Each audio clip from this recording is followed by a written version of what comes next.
Well, welcome back, everyone. For all you turtle enthusiasts out there, we have Cadence Richards here with Johnny Appleseed to talk about a specific turtle. So welcome, Cadence. Thank you for having me. Today, I brought with me one of our lovely friends that stays out at the Meek, and I wanted to kind of play a little bit of a guessing game, see if you can figure out who he is before I bring him out, by sharing some fun facts that people might not know. Okay. So the first fact is that he is aquatic, and he will spend, if he was in the wild, months underwater without coming up from air. And that is because they breathe through their cloaca, which basically means they breathe through the butt. The second fun fact is that their scientific name, which is the fancy name that scientists use, means tortoise snake because they have extremely long tails and necks compared to other turtles.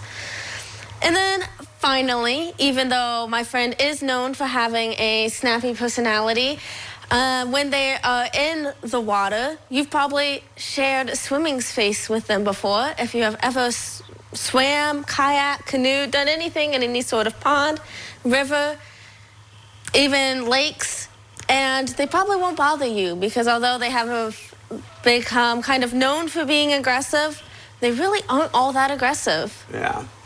So, any guesses? Well, I mean, we know it's a turtle, but it's going to be a specific kind of turtle. And since you said it had a snappy personality, I'm guessing the snapping turtle. Well, you would be 100% correct. He's a big one, too. This is Snaps. He is the Park District's snapping turtle. As you can see, he's mostly just chilling, and a lot of times people see these guys alongside roads or in lawns when they're moving from water source to water source, and they can get pretty grumpy when they're not in the water because they're 10 times more vulnerable to just about everything because they are designed, these lovely giant coiled feet are designed for propelling through water, not for walking on grass or on concrete, so they get very slow. Now, you notice he's got his head back, which is a defense mechanism, right? Mm-hmm. So is that so he can snap in case he's in trouble, right? Absolutely. They will shoot forward. Their neck is quite long when he's in his tank. He'll be down in the water, and his neck will be clear up here. Wow. They can stretch the neck pretty far, and putting them far back in the net and far back into the body like this, they can't hide fully in their shell. So that's as full into his shell as he can get, and that gives him a lot of leverage for when he does snap forward to get a good bite out of whatever. So you did say get a good bite. Now, he does have a little pointy beak, it looks like, in the front. So for those that might see something like this in the wild, you don't want to, like, touch it, right? You just kind of let him do his thing? Yes, absolutely. When it comes to just about any animal, the best option is to just leave it be.